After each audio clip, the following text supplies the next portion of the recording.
तो गाइस अगर आपके पास में बजट कम है और अगर आप टाटा पंच एकम्प्लिश्ड एमटी वेरिएंट लेने की सोच रहे हो तो गाइस आप इस वीडियो को पूरा लास्ट तक देखिए। तो गाइस इस वीडियो में बात करने वाले हैं इसके एक्स-शोरूम प्राइस के बारे में, इसके ऑन रोड प्राइस के बारे में, इसके मिनिमम से मिनिमम डाउन पेमेंट्स के बारे में और इसके मंथली ईएमआई के बारे में। और सबसे बड़ी बात, यह गाड़ी लेने के लिए आपकी मंथली इनकम कितनी होनी चाहिए, इस बारे में बात करने वाला हो।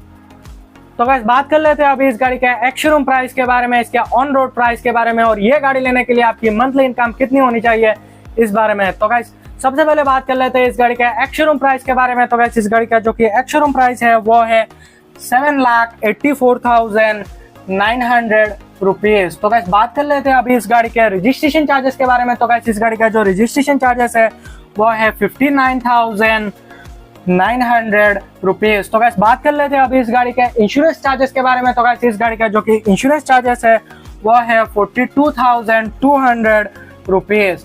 तो गाइस अगर आप मान के चले कि आपका ऑथर चार्जेस जो कि है वो अगर 2500 रुपीज लगेगा तो आपके गाड़ी का टोटल प्राइस निकल के आता है 8,89,500 रुपीज, जो कि आपका ऑन रोड प्राइस रहने वाला है। तो गाइस इस हिसाब से जो कि आपका मंथली इनकम है वो कम से कम होना चाहिए 55,000 रुपीज।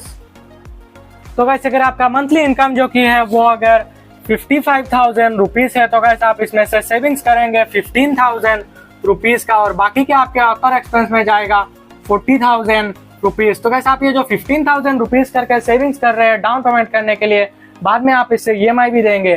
तो गाइस अगर आप सेविंग्स करते हैं 15,000 रुपीज करके और अगर आप इसको सेविंग्स करते हैं 8 मंथ तक तो उसके बाद में आपके पास में आता है 1,20,000 रुपीज। तो गाइस इस गाड़ी का जो मिनिमम डाउन पेमेंट है वो है 1,10,000 रुपीज। तो गाइस अगर आप इसमें डाउन पेमेंट करते हैं 1,20,000 रुपीज की और अगर आप इसको 9% इंटरेस्ट रेट के हिसाब से 7 साल के लिए फाइनेंस करवाते हैं तो आपका जो मंथली ईएमआई है वो निकल के आता है 12,381 रुपीज। और वहीं पे अगर आप इस गाड़ी को अगर 5 साल के लिए फाइनेंस करवाते हैं तो आपका जो मंथली ईएमआई है वो निकल के आता है 15,974 रुपीज। और अगर आप इसी को 4 साल के लिए फाइनेंस करवाते हैं तो आपका जो मंथली ईएमआई है वो निकल के आता है 19,149 रुपीज। तो गाइस आपने जो पहले सेविंग्स किया था डाउन पेमेंट करने के लिए, बाद में आप उसको 5 साल के लिए फाइनेंस करके 15,900 रुपीज करके ईएमआई दे सकते हैं।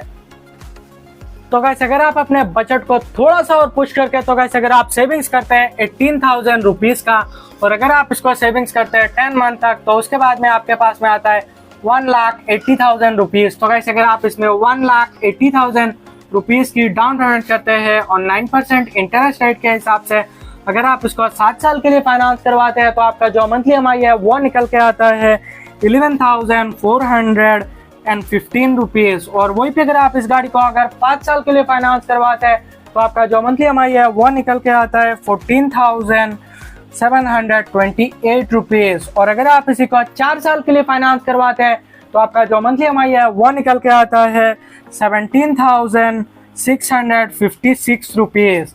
तो गाइस आपने जो पहले सेविंग्स किया था 15,000 रुपीज डाउन पेमेंट करने के लिए, बाद में आप उसको 5 साल के लिए फाइनेंस करके 14,700 रुपीज करके भी ईएमआई दे सकते हैं। तो गाइस अगर आपके पास में पहले से ही थोड़ा बहुत सेविंग्स है तो गाइस आप इसमें एड ऑन कर सकते हैं। तो गाइस मैं मान के चलता हूँ कि आपके पास में पहले से ही सेविंग्स है 70,000 रुपीज का। तो गाइस अगर आप इसमें 70,000 रुपीज के अपने सेविंग्स को एड ऑन करते हैं तो आपके पास में आता है 2,50,000 रुपीज। तो गाइस अगर आप इसमें 2,50,000 रुपीज की डाउन पेमेंट करते हैं और 9% इंटरेस्ट रेट के हिसाब से 7 साल के लिए फाइनेंस करवाते हैं तो आपका जो मंथली ईएमआई है वो निकल के आता है 10,829 रुपीज। और वहीं पे अगर आप इस गाड़ी को अगर 5 साल के लिए फाइनेंस करवाते हैं तो आपका जो मंथली ईएमआई है वो निकल के आता है 13,275 रुपीज। और अगर आप इसी को 4 साल के लिए फाइनेंस करवाते हैं तो आपका जो मंथली ईएमआई है वो निकल के आता है 15,914 रुपीज।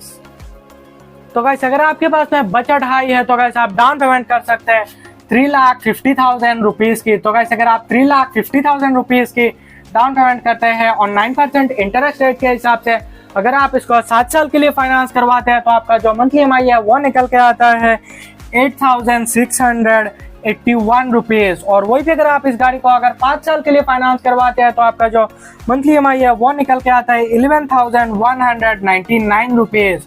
और अगर आप इसी को 4 साल के लिए फाइनेंस करवाते हैं तो आपका जो मंथली EMI है वो निकल के आता है 13,425 रुपीज।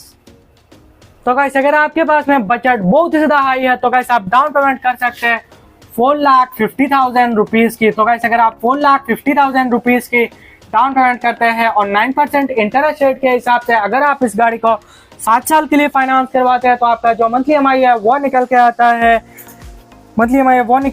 7,071 रुपीज। और वही पे अगर आप इस गाड़ी को अगर 5 साल के लिए फाइनेंस करवाते हैं तो आपका जो मंथली EMI है वो निकल के आता है 9,123 रुपीज। और अगर आप इसी को 4 साल के लिए फाइनेंस करवाते हैं तो आपका जो मंथली EMI है वो निकल के आता है 10,937 रुपीज। तो गाइस मैंने भी जितने भी प्राइस बताए वो आपको हर एक स्टेट और हर एक सिटी में थोड़ा बहुत डिफरेंस देखने को मिल सकता है। और ये जो मैंने प्राइस बताया वो आसाम स्टेट का है। तो गाइस अगर आपको ये वीडियो पसंद आया तो वीडियो को लाइक करना और चैनल को सब्सक्राइब करके जाना।